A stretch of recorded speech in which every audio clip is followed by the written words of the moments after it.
Sometimes after a breakup, it can feel like your ex is totally fine and you're going through hell. Now, does this mean that they don't care about you? Does it mean they never cared about you? Well, slow down. Before you spiral out of control, we need to figure out what your ex is actually feeling. Because some people are just better at hiding their feelings than others. So today we're going to look at some signs that your ex is hurting. Now, some of these you'd actually never see unless you knew what you were looking for, but luckily I'm here to help. I'm Brad Browning. I'm a breakup coach from Vancouver, Canada, and I'm also author of the best-selling X Factor Guide to Getting Your Ex Back. Now, why does it matter if your ex is hurting or not? After all, it's over, so it's not really your problem anymore. Well, of course, I don't have to tell you that it's never that simple. You don't just stop caring about somebody immediately after a breakup. And if you do want your ex back, then this information is vital to making that happen. You need to understand your ex's mental state above all else if you really do want to win them back. Winning back an ex that's completely crushed by the breakup is completely different than winning back one who's handling the breakup fine and is basically over it. Now, both are possible, but they do require different approaches. So is your ex, locking themselves in their room and crying themselves to sleep, or are they walking around without a care in the world? Well, let's dive into the signs that your ex is hurting to find out. Number one is they're dating again. Most people see their ex dating after the breakup and they take it as a sign that they've actually totally moved on and they just don't care anymore. But often the opposite is true. Think about it. After a breakup, most people take some time to themselves to process what happened. This is a natural response to a breakup, no matter how serious. This time is crucial because it helps you get back into your routine and get some sense of normalcy.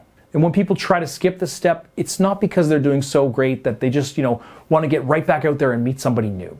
It's because they're trying to distract themselves from the pain that they're feeling by getting that love, sex, and validation from somebody new.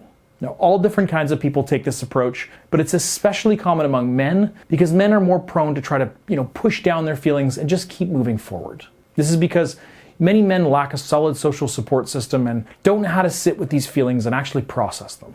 So instead, they'll run to the apps or to the club to try to sleep with as many new people as possible. But at the end of the day, no matter how many people they get into bed with, they'll still feel alone and lost without you. Now, sign number two is your ex is making big changes. So for the most part, people who are happy and content stay in their lane and make changes gradually to improve their lives. So if your ex has just, shaved their head, quit their job, become a Scientologist and, opened up an emu farm, then this is clearly a sign that they're not happy and they are in fact hurting quite badly. Obviously, this is an extreme example, but I've honestly seen similar things in my time as a breakup coach. A breakup can feel like a massive hole in your chest. And what do we do with the hole? We try to fill it with whatever we can. Maybe a new job, new relationship, or a new hobby. But the more you try to fill that hole with external things, the more you realize that it's actually impossible. Only time and work can really make you feel better.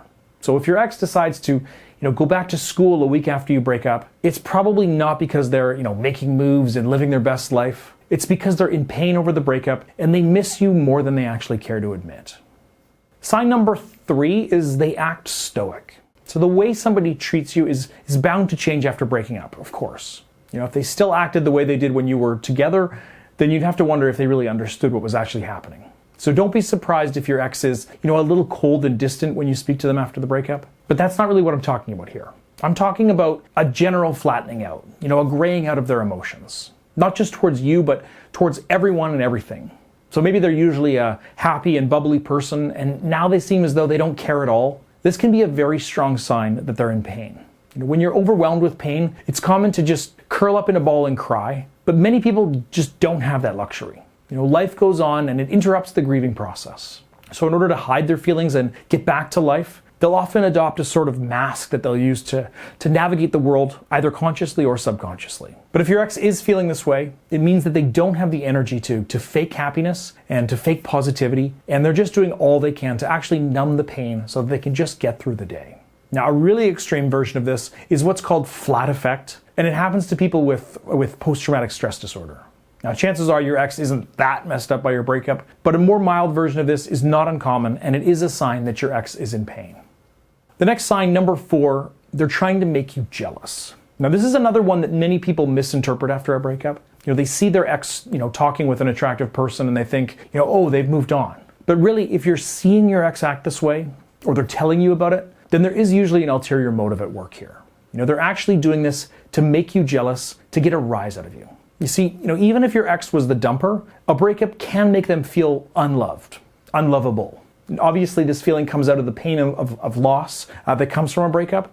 Basically, I couldn't make this work. There must be something wrong with me. No one wants me or cares about me. Now, this is ignoring the fact that, you would jump at a chance to have them back, but people rarely react in a logical way when strong feelings like these are involved. So they're basically looking for some evidence that they are valuable and that someone can still want them. They think on some level that if they can make you jealous, then that means that they still have that value in your eyes. And so they're worthy of love and valid as a human being. Now, this can be why your ex is, posting photos with that hot friend of theirs or telling you about all the fun they had with, hanging out with their coworker. It's an attempt to deal with that intense pain that they feel. And frankly, the way they're going about it is actually quite disrespectful in my opinion, but this is pretty common. Sign number 5 is when they've given up.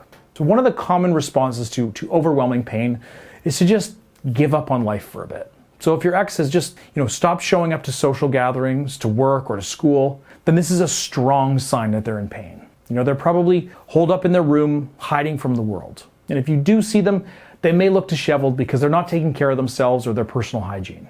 Obviously, this one can be hard to watch. Sign number 6, your ex is angry at you. Now, this is a weird one, and a lot of people are skeptical when I tell them that an angry ex is actually often not really angry at all. They're actually in pain. Now, why? Well, it's actually pretty simple. If your ex is still angry at you, they're still emotionally invested in you and your time together. Now, of course, there are some exceptions to this. If you did something truly terrible to your ex, whether you cheated on them or said some really horrible things to them, then their anger is probably genuine.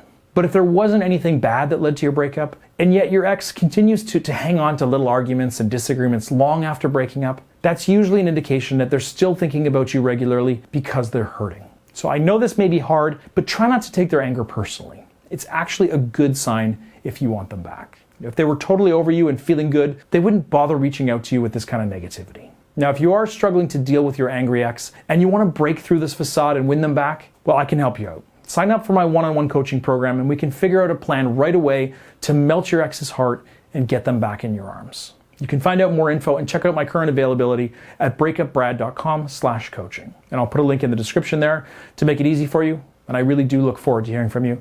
So again, go to breakupbrad.com/coaching to get started. Sign number 7, they're asking about you. Now, I think by now we've firmly established that for the most part, pain comes from your ex not being truly over you. So if your ex is asking around, gathering evidence, trying to piece together your life now, then they're doing it for one of 2 reasons. One, they want to see that you're as miserable as they are. Because to them, this will confirm that they're valuable, like we talked about, because you're crying over losing them. And this is also going to help them justify the breakup. They're doing so bad. They're in a worse place than I am, so I must have made the right choice in dumping them. Now, it doesn't really make sense if you drill down, but this is all a subconscious process. Many people during this time are really concerned about whether or not they've made the right choice, so they'll take any evidence that confirms that their ex is lower than them on the totem pole, so to speak. And 2, the other option is they miss you and they want to hear about you, to talk about you, and generally obsess over you to anyone who's going to listen. Now, they don't want to reach out to you directly because they know that leads to conversations that they don't want to have. They know that if they talk to you, they might end up caving and agreeing to get back together, and they can't admit to themselves that they want that. So all that internal strife is causing them a lot of pain and heartache for that very reason. And sign number 8, they don't handle change well. I think it goes without saying, change can be really, really hard. It can throw you off completely and just leave your head spinning. And this can cause a lot of confusion and pain as you struggle to adapt to the new reality of your life. Or it can also be invigorating. It can wake you up and put a spring in your step. And it turns out that how you respond to this is less about the change itself and more about who you are as a person. So think about your ex in the past and how they've handled moments like this. When they had to move towns, did it send them into a funk? Did they struggle to adapt to life after, graduating from high school or college? This is obviously an indirect one, but if you know that your ex doesn't adapt well to change, then you can safely assume that this breakup has thrown them for a loop and they're hurting quite badly over losing you. All right, guys, that just about covers it for today. Hopefully now you can tell if your ex is in pain or is doing just fine and dandy. If you're wondering how to deal with an ex in either of these scenarios, I'm going to make videos on that soon, so please subscribe to my channel here to see them right away as soon as I publish them. Thanks so much for watching all the way to the end, and good luck out there. See you next time.